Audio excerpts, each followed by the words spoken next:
Alden Richards, nagsalita na si Maine Mendoza lang ang mahal. Kahit pa nga napakarami na ang lumalabas na bali-balita patungkol kay Catherine Bernardo at Alden Richards, ay tila hindi pa rin sumusuko ang buong Aldab Nation dahil ang pinanghahawakan nito na ang mga pangako at salita mismo ni Alden Richards na si Maine Mendoza lang habang buhay.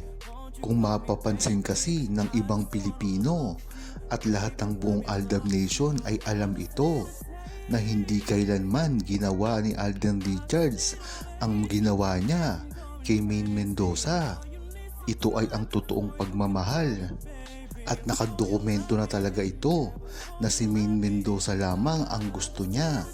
Kaya mas mabuti na tigilan na raw si Alden Richards dahil kahit kailanman ay hindi na mababago ang isipan nito na talaga namang pinanghahawakan ng buong true-blooded Aldab Nation dahil alam na nito dati pa.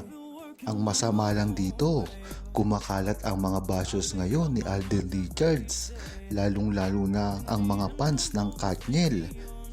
Partikular dito ang fans ni Daniel Padilla. Ngunit bakit naman sila ganyan kay Alden Richards? Wala naman kasalanan ito. Kung tutuusin nga, ay kasalanan ito ni Daniel Padilla dahil sa mga ikinilos niya. Kaya dapat ay wag ihambing si Alden Richards kay Daniel Padilla dahil napakalayo nito pagdating sa pagmamahal ng isang babae.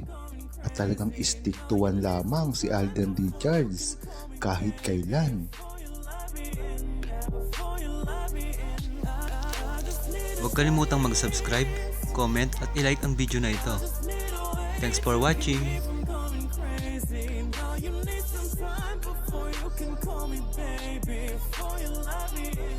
Before you love me and let me in, baby.